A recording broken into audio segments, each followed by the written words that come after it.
Hello my lovely soul family, आपके लिए एक और रीडिंग लेके आई हूँ जिसका टॉपिक है आपके भोलेपन का आप कोई फ़ायदा नहीं उठा सकता। तो लोग क्या बोल रहे हैं आपके बारे में? लोग बोल रहे हैं आप हो मंझे खिलाड़ी। तो ऐसा क्यों बोल रहे हैं, जानने की कोशिश करते हैं टैरो कार्ड के माध्यम से। ये जनरल रीडिंग है, टाइमलेस कलेक्टिव रीडिंग है। ज़रूरी नहीं आपसे रेजोनेट हो, और जब से ये आपको मिलती है तभी से ये रीडिंग लागू हो जाती है। तो फटाफट से अपनी एनर्जी क्लेम करने के लिए कमेंट्स बॉक्स में अपनी एनर्जी को ड्रॉप कर सकते हैं, सब्सक्राइब कर सकते हैं, शेयर कर सकते हैं। जब आप शेयर करते हैं तो आप एक पुण्य का काम कर रहे होते हैं। हो सकता है किसी को बेहद आवश्यकता हो पर्सनल रीडिंग की, और उस तक मेरा वीडियो जाएगा, नंबर जाएगा, और वो पर्सनल रीडिंग ले पाएंगे। मैं लाइफ कोच भी हूँ, तो जीवन की अगर कोई समस्या है, आपको हल नहीं मिल रहा है, या आप किसी से कुछ ये बातें नहीं कह पा रहे हैं, तो आप मुझसे बात कर सकते हैं। लेकिन पर्सनल रीडिंग की फ़ीस है निश्चित, डीपी पर लगी है। टाइम टू टाइम आपको फ़ीस, जो भी फ़ीस होगी, जितने भी टाइम की आप रीडिंग लेंगे उतने हिसाब से डीपी पे चार्ज हैं। तो आपको अगर बेहद आवश्यकता हो तभी आप कॉल या मैसेज करें। कॉल नहीं, मैसेज से आप पहले बात करें, अपनी रीडिंग बुक कराएं, मैं खुद कॉल आपको करूंगी। तो चलते हैं रीडिंग पे। कार्ड मैंने शफल कर लिए हैं। देखो, लोग ऐसा तो है नहीं, आम इंसान नहीं है आप। सबसे पहले तो ये जान लो, टैरो को सुनना, टैरो में इंटरेस्ट आना, टैरो की तरफ लगाव या झुकाव होना, ये साबित ही कर देता है कि आप एक आम इंसान तो नहीं हैं। आपको चुना हुआ है ईश्वर के द्वारा। तो जीवन में आपकी कठिनाइयाँ भी बहुत रही होंगी, कष्ट भी बहुत उठाए होंगे आपने।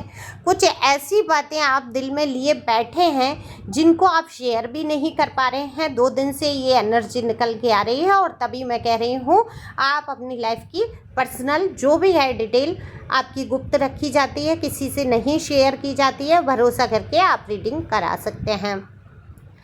तो आप जो बातें अंदर ही अंदर घुलते जा रहे हैं, हालांकि आप उन बातों को डिलीट करना सीख गए हैं, चीज़ों को अपने आप से दूर करना सीख गए हैं, लेकिन आपके जो भोलेपन का लोगों ने आज तक फ़ायदा उठाया वो आपके दिमाग से निकल नहीं रहा है। वाकई आप बहुत भोले थे, लेकिन भोलेपन का मतलब ये बिल्कुल भी नहीं था कि आप बेवकूफ़ थे। देखो, एक मौका जीवन में ऐसा आता है कि जब चारों तरफ से एक इंसान घिरा हुआ महसूस करता है, वही कंडीशन आपकी रही। लेकिन आप जब चाहते तब इस चक्रव्यूह को तोड़कर आप निकल सकते थे। आज भी तो आप निकले, आज भी तो आपने हिम्मत की। जब हद से ज़्यादा चीज़ें ओवर हो गई तब भी तो आपने कदम उठाने की सोची, और आज नहीं भी निकल पाए हैं आप उन परिस्थितियों से, लेकिन वहाँ पर आपने वहीं से मूव ऑन करना शुरू किया, यानी कि इग्नोर करना शुरू कर दिया बातों को। उन बातों का आपने जवाब देना उचित नहीं समझा जो आपसे व्यर्थ में कही जा रही हैं। अच्छा, जब भी झगड़े होते हैं कहीं पर भी आप देखो क्या होता है, एक इंसान जिसकी गलती नहीं होती, जिस पर दोषारोपण होता है, वो इंसान व्यर्थ में ये साबित करने के लिए परेशान हो जाता है, ये बोल बोल के ही उसको दोषी ठहरा दिया जाता है कि ये भी लड़ रहा है कि भाई हुआ क्या, ऐसा मैंने क्या कर दिया, मुझसे गलती कहाँ हुई, मैंने ऐसा नहीं किया, मैंने ऐसा नहीं बोला। सिर्फ इतना बोल रहे होते हैं, और लोगों को दिख रहा होता है आप बराबर लड़ रहे हैं, बराबर मुंह जला रहे हैं। तो आपने जान लिया, जो अपराध आपने किया नहीं, जो बात आपने कही नहीं, जो कर्म आपने किए नहीं, उनके लिए सफाई क्या देना। मेरे प्रभु परमात्मा सब जानते हैं। सबसे बड़ी बात होती है, जो लोग ये नहीं समझ पा रहे हैं उनके लिए मैं ये कहूँगी कि आपको किसी को सफाई देने की ज़रूरत नहीं है। हाँ, कुछ प्यार वाले रिश्ते ऐसे होते हैं जिनमें शक है, और अगर आपको क्लियर करने की आवश्यकता है तो मैं कहती हूँ कि टाइम रहते वहाँ पर बातचीत करना बहुत ज़रूरी होती है। बहुत ही धैर्य से, बहुत ही शांति से, अगर रिश्तों में कोई गलतफहमी पैदा हो रही है तो बहुत धैर्य से, बहुत शांति से अपने पार्टनर से बात करके मुद्दों को सुलझाना चाहिए।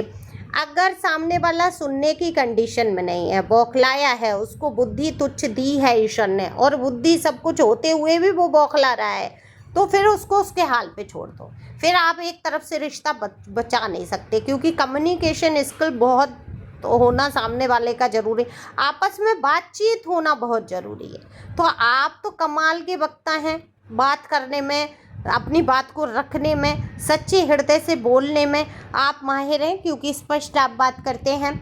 चीज़ों को आप संभालने की कोशिश करते हैं। आपने कई बार धोखे खाए, कई बार परेशानियां उठाई और आप रिश्ते निभाने के चक्कर में झुकते चले गए। देखो, ऐसा नहीं था कि आप कदम उठा नहीं सकते। कभी कभी हाँ, इतना कंफर्ट जोन में कुछ लोग आ जाते हैं और कुछ लोगों की यहाँ एनर्जी है, उन लोगों की यहाँ एनर्जी निकल के आई है जो कंफर्ट जोन से बाहर नहीं निकलना चाहते। अब ये कंफर्ट जोन क्या होता है? अरे बच्चे हैं, इनकी जिम्मेदारी कौन उठाएगा, अकेली मैं क्या ही कर लूँगी या क्या ही कर लूँगा, अगर ये इंसान मुझे छोड़ के गया या ये इंसान चला गया या मैं इसको छोड़ के चला गया या चली गई तो दुनिया क्या कहेगी, समाज क्या कहेगा। चाहे घर में घुट रहे हैं, एक दूसरे का जीना हराम कर रहे हैं, बच्चों पर भी गलत प्रभाव पड़ रहे हैं, उनकी भी एक घुटन भरी ज़िंदगी हम उनको दे रहे हैं, लेकिन आपस में रिश्ते निभा रहे हैं। किस लिए? कि समाज क्या कहेगा, बच्चों का भविष्य क्या होगा। तो बच्चों का तो भविष्य हम माँ नष्ट कर ही रहे हैं, क्योंकि यहाँ गलती सामने वाले की नहीं है, आपके पर्सन या पर्सनी की नहीं है। वो उसको ईश्वर ने ऐसा ही टॉक्सिक बनाया है रिलेशन में, वो आपको हमेशा परेशान करता रहेगा या करती रही है या करता आया है। हो सकता है आप उससे जब दूर गए हो तो वो भी कंफर्ट जोन में हो, आपके बिना उसका काम ही नहीं चलता हो, और आपके बोलेपन का फ़ायदा उठा के माफ़ी वूफ़ी मांग के आपको दोबारा से एक्सेप्ट करना और आप फिर से उसी घर में लाना और फिर से वही टॉक्सिक गिरी। तो ये आप कब तक सहेंगे, कब तक सोचेंगे कि आप अकेले नहीं चल सकते, जबकि दुनिया में आप अकेले ही आए हैं। ये बात क्यों सोचते हैं? सिर्फ इसलिए क्योंकि कंफर्ट जोन से निकलने में डर लगता है।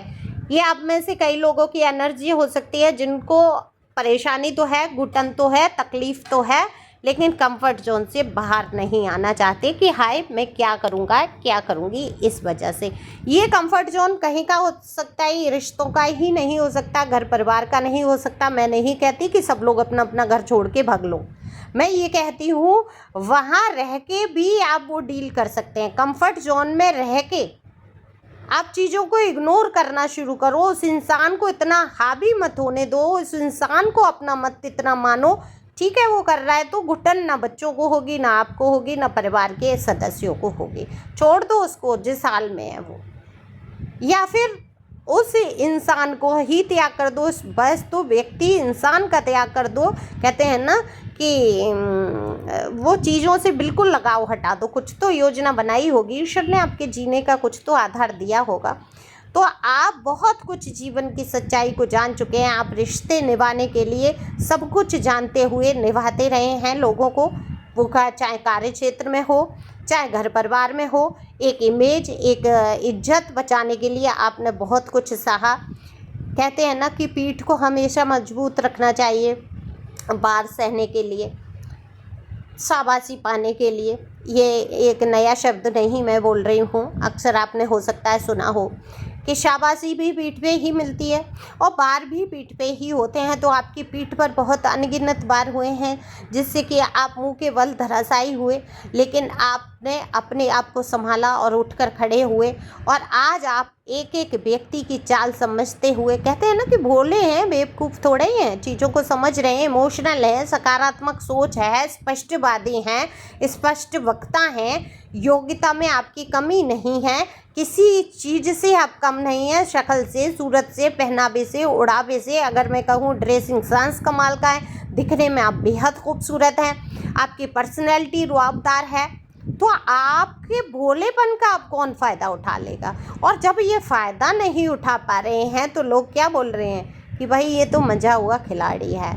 इसने जीवन के इतने उतार चढ़ाव देख लिए हैं कि अब इसको उल्लू बनाना संभव नहीं है, अब आपके सामने टिक भी नहीं पा रहे हैं। और जैसे ही आप कंफर्ट जोन से निकलकर बाहर खड़े होते हैं तो लोग समझ जाते हैं कि अब उनका रुतबा नहीं चलने वाला आपके ऊपर, और ये आप दिखा देंगे। अगर कुछ लोग, आप में से कुछ लोग तो ऐसे हो गए हैं जिन्होंने कमर कस ली है और उन्होंने दिखा दिया है यहाँ रुतबा नहीं चलेगा, फूटो निकलो भागो मेरी ज़िंदगी से। तो जितने भी टॉक्सिक लोग हैं, चाहे वो यार दोस्त मित्र, घर परिवार, रिश्तेदार, कैरियर, पड़ोसी, जहाँ से भी हैं, आप सबको करेंगे टाटा बाय बाय, चलो निकलो भागो यहाँ फिजूल गंदगी का समय नहीं है, क्योंकि आपके पास वक्त तो हो भी फिर भी आप किसी को आप फिजूल में वक्त मुफ्त में देना नहीं चाहते।